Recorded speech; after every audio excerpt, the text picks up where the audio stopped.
Dober dan in lepo pozdravljeni v naši majski oddaji za zdravje. Danes vas pozdravljamo iz čudovitega arboretuma. Prav s prehodom med vsemi temi zasaditvami lahko naredimo veliko za zdravje in dobro počutje tudi mi. Če pa ob tem še pravilno dihamo, je pa učinek še večji.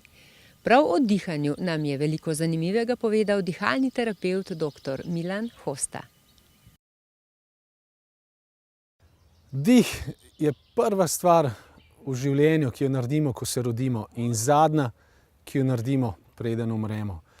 Dihanje je dobesedno pred našim nosom in je tako samoumevno, da prevečkrat pozabimo, kako je pomembno. Na naših dihalnih delavnicah se učimo, kako ozavestiti sploh ta dih. Kajti, ko ga ozavestimo, nas dih popelje v naše globine, v telesne globine, v čustvene globine in tudi v duhovne in mentalne. Dejansko je dih tista nitka, ki povezuje vse dimenzije človekovega bivanja. Kaj bi lahko poudarili tako na hitro pri samem dihanju? Pomembno je vedeti, da je nos dihalni organ, primarni dihalni organ. Nos ima več kot 20 funkcij, ki jih v ustih ni.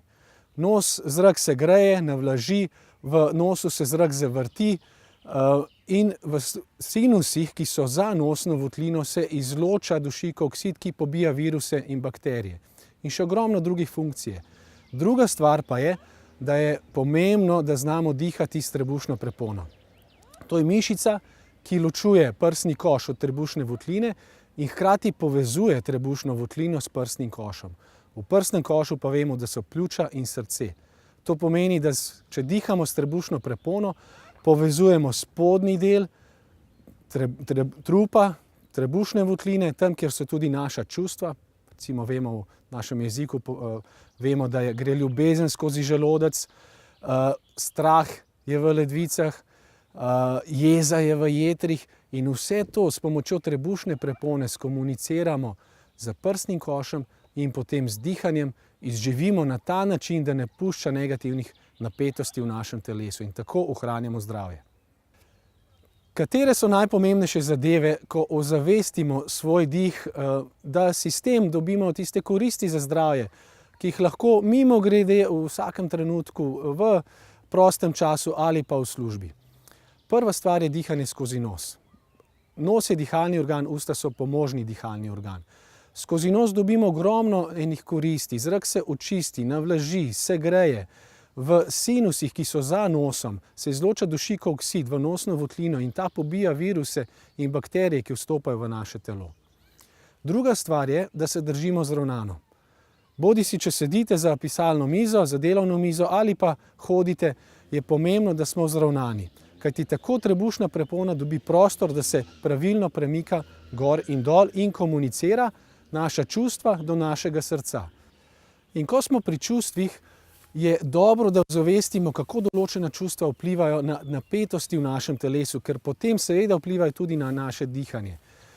Zato takrat, ko vam zastane dih, vdihnete počasi in mirno skozi nos, peljite dih globoko dol v pljuča, kajti tam je učinkovitost izmenjave kisika s krvjo najboljša in ozavestite, zakaj vam je zastal dih. Naslednji nasvet je nasvet pri spanju. Če se zbujate s suhim grlom, žejni, običajno pomeni, da dihate preko noči skozi usta, kar ima za posledico, da prikrito hiperventilirate in v vaša tkiva prihaja manj kisika, kot bi sicer. Torej, ne greste v dan tako spočiti, kot bi lahko, če bi dihali skozi nos. Poznamo različne tehnike dihanja in jih izvajamo z različnimi nameni. Prinašajo določene koristi, nekatere pomirjajo, nekatere ekscitirajo, dodajo energijo, nekatere so usmerjene v zdravljenje, hitrejšo regeneracijo po poškodbah in operacijah. O dihanju je vredno razmišljati o tem, ne ali je prav ali narobe, ampak najprej, da ga ozavestimo, ker gre za telesno modrost. In potem, glede na naš namen in kaj želimo, uporabljamo določene tehnike diha. O teh tehnikah dihanja pa učimo tudi na naših delavnicah, dihalnicah, kamor ste vljudno vabljeni.